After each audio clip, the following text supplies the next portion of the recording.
Meron tayong huling kay katanungan. Pakikinggan natin ang kanilang mga kasagutan. Halika, JC. At damahin mo kung anong kasagutan ang galing talaga sa kaibuturan ng kanyang puso. Dito ako sa kabila.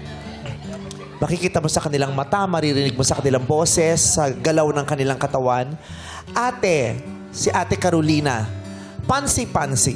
Ito po ang katanungan. Ate, bilang caregiver, tinutulungan mo ang mga alaga mo sa mga bagay na hirap na silang gawin. Bilang breadwinner, paano ka naman matutulungan ng pamilya mo para mabawasan ang paghihirap mo? Kung di ka nila matutulungan sa pinansyal, paano ka nila matutulungan para mabawasan ang paghihirap mo? Bilang isang breadwinner and at the same time isang ate, para makakatulong na po sa akin na makita po ang aking pamilya na nagkakasundo, may pagmamahalan at nagkakaunawaan at masaya. Sa ganung paraan, na-uplift na rin po ang aking puso. Ako din po ay magiging masaya, sobrang masaya.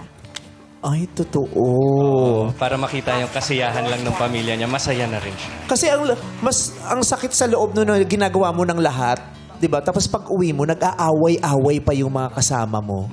Kaya mas maganda yung maraming humihiling na ganyan, sana magkasundo-sundo, no? Love and harmony. Yes! Para pagdating niya, magpapahinga na lang siya. Mas nakakapagod kasi yung mga naririnig mong nag-aaway pa sa bahay. That was a good point, ha? Oh, yeah. I can relate. Yes. Okay. Dito tayo sa number 2. Bilang caregiver, ba't ang kapal ng kilay mo? Hindi, joke. Maganda yung kilay niya, makapal. Mas makapal pa sa bangs ko. Bilang caregiver, tinutulungan mo ang mga alaga mo sa mga bagay na hirap na silang gawin. Bilang breadwinner, paano ka kaya matutulungan ng pamilya mo para mabawasan naman ang paghihirap mo? Ang simpleng text na, "Hi, musta, kumain ka na ba?" May clean salita, pero ang mga salitang ito'y nakapagpapabawas sa aking bigat na aking kalooban. Upang magampanan ko ang aking tungkulin pagiging isang caregiver. Oh, Ang caregiver ay naghahanap din ng care. totoo. Kalinga. Oo. Kahit text man lang, di ba? Yung kinakamusta sila, inaalam ano bang kondisyon niya, ang kalagayan niya. That is true. Kahit naman ikaw bilang tatay, di ba? Ikaw naman talaga magtatrabaho. Di ba? Dahil inaalagaan mo yung anak mo. Pero pag uwi mo, iba din yung may nararamdaman kang kinakalinga ka ng anak mo. Yung haplos niya. Oo. Ako yung nga ngiti pag niya. nasa taping, pag pagod na ako sa taping, tapos biglang magvi-video call yung anak ko, kakamustahin lang, anong oras ka uuwi, aantayin kitang umuwi, hindi mo na ako matutulog. Yung ganun, ang sarap sa pakiramdam nun. Parang nawawala yung pagod. Tuwing magvi-video call sa'yo yung anak mo, nawawala yung pagod mo, nare-relax ka. Ako kasi yung kapatid ko, pag nagvi-video call, hindi ako nare-relax. Bakit? Kasi pag nagvi-video call siya, nasusunog yung kapitbahay. Tutoy, nasusunog yung kapitbahay, tignan mo yung gano'n. Hindi ako nare-relax. Maraming salamat po sa sagot Ay, niyo. malaking Number bagay 2. yan. Text lang. Solved na. Bilang caregiver, ba't ganyan ang eyeshadow mo? Charot. Ay, mataray. Tinasag Oo. Mataray. Hindi to caregiver. Oo. Bilang caregiver, bakit pala irap ka? Bilang caregiver, tinutulungan mo ang mga alaga mo sa mga bagay na hirap na silang gawin.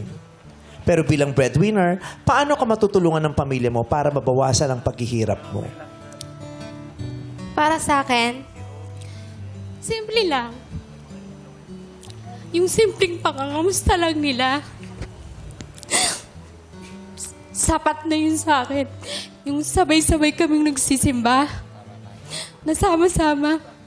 At nandun yung binubuklod kami ng pagmamahal. Na nasa sentro namin ang Panginoon.